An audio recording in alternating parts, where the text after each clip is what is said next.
महर्षि में ही उपदेशामृत से परमाराध्य सदगुरु महाराज की अमृत वाणी। हे ईश्वर, मुझको सत्संग दीजिए। प्रवचन संख्या 32। बंदो गुरुपद कंज कृपा सिंधु नर रूप हरि। महामोह तम पुंज जासु बचन रवि करनी करो। प्यारे लोगों,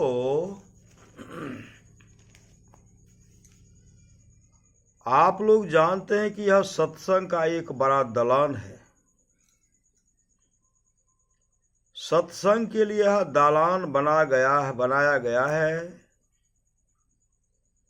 लेकिन सत्संग की क्या महिमा है, तो गोस्वामी तुलसीदास जी महाराज कहते हैं,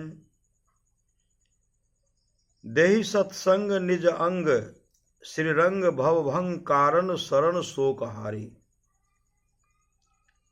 वे ईश्वर से प्रार्थना करते हैं कि हे राम, हे ईश्वर, मुझको सत्संग दीजिए, क्योंकि सत्संग आपका निज अंग है। सत्संग से ही संसार से आने जाने का दुख नष्ट होता है। केवल आने जाने का दुख नष्ट होता है, इतना ही नहीं, बल्कि मति की रति गति भूत भलाई जब जही जतन जहां जही पाए। सो जानव सत्संग प्रभाव लोकों वेदन आन पाऊं। सुबुद्धि यश मोक्ष ऐश्वर्य और शीलता, ये सब सत्संग से प्राप्त हो जाते हैं। जिनको ये पांचों सद्गुण रहे, वे संसार में दुख नहीं, वे संसार में दुख में नहीं रहेंगे। वे सर्वप्रिय हो जाएंगे। किसी भी देश का शासक इन सद्गुणों को धारण करने वाले को अप्रिय नहीं कह सकता। अपना देश तो आध्यात्मिकता के गुण का घर ही है। जो ज्ञान अपने देश में ईश्वर संबंधी जीवात्मा के संबंध में और दोनों में क्या सरोकार है, कैसे दोनों मिलकर एक ही हो जाते हैं, वह दूसरे देश के ज्ञान में होना संभव नहीं मालूम पड़ता है। यहां इस संसार में किसी नदी, छोटी नदी या बड़ी नदी, श्री गंगा जी की तरह की नदी पर पुल बांधने में बहुत खर्च होता है। लेकिन यहां ऐसे भी पराक्रमी हुए जिन्होंने 400 कोस तक समुद्र पर पुल बनाया, परंतु नीचे में एक भी पाया नहीं। ऐसे श्री राम भगवान थे और अपने एक कृपा कटाक्ष से समुद्र के अंदर द्वारिकापुरी बना दे, ऐसे भगवान श्री कृष्ण थे। ऐसे बड़े लोग भी सत्संग को बड़ा कहते थे, गुरु की सेवा करते थे और प्रजा पालन देश हित कर्म करते हुए भी, यहां तक कि सर्वशक्तिमान होते हुए भी पूजा ध्यान अवश्य करते थे।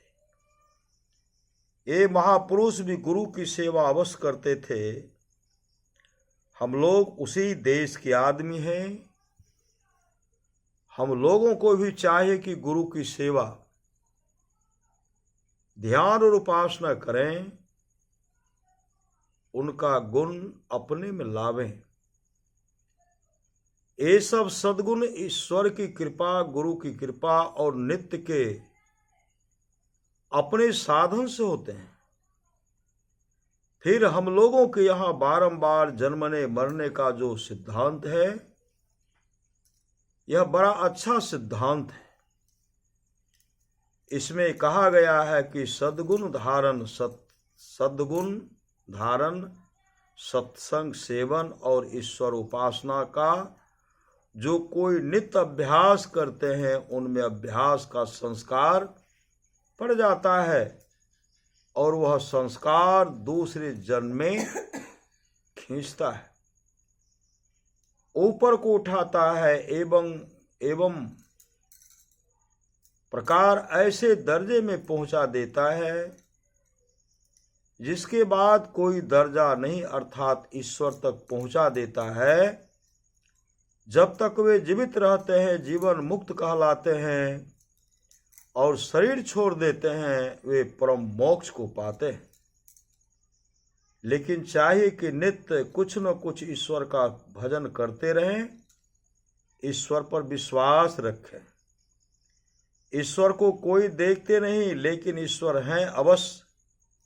सूरज अपने पथ पर चलते हैं, तारे अपने पथ पर चलते हैं, इन सबों को अपने अपने पथ पर चलाने वाले शासक कोई अवश्य हैं। जो उनको पथ पर चलाते हैं वे ही ईश्वर हैं। इस मानव शरीर को देव दुर्लभ शरीर कहा गया है। इसको पाकर अपने को देवता के पद से ऊपर को ले जाना चाहिए। वह पद वही है जो ईश्वर का पद है। उसी ईश्वर के अंदर उसी ईश्वर का अंश है। इसकी प्रत्यक्षता हो जाती है। साधन भजन जो नित्य नियम से करते रहेंगे उनको इसी तरह की प्रत्यक्षता हो जाएगी। यह ज्ञान उपजे कहाँ से? सत्संग से।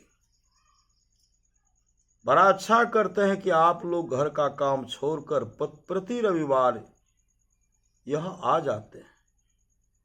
आशा है अपने घरों में भी आप सत्संग करते होंगे। जो सत्संग नित्य करते हैं, साधन भजन करते हैं, उनका उत्तम संस्कार बनता है। साधन भजन के लिए ऋषि मुनियों ने त्रैकाल संध्या बताई है। प्रातःकाल ब्रह्म मुहूर्त में, दोपहर में स्नान के बाद और संध्या काल में कोई प्रेमी होते हैं तो दोपहर रात में भी करते हैं, तो दोपहर रात में भी करते हैं। इस तरह भक्ति का बीज जम जाता है। भक्ति बीज बिन से नहीं जो जुग जाए अनंत, ऊंच नीच घर जन्म ले तो संत को संत। भक्ति बीज पलटे नहीं आए परे जो चौल। कंचन जो बिष्ठा परे घटे नता को मोल। कंचन जो विष्ठा परे घटे नता को मोल। संत कबीर साहब यह समझना चाहिए नित्य सत्संग करना चाहिए। यह समझना चाहिए नित्य सत्संग करना चाहिए, नित्य साधन भजन करना चाहिए, गुरु का संग करना चाहिए, उनके वचन का जीवन भर निर्वाह करना चाहिए। श्री सद्गुरु महाराज की जय। यह प्रवचन कुप्पा घाट आश्रम भागलपुर के सत्संग हॉल में दिनांक 22/1980 ईस्वी को साप्ताहिक सत्संग अवसर पर हुआ था। श्री सद्गुरु महाराज की जय।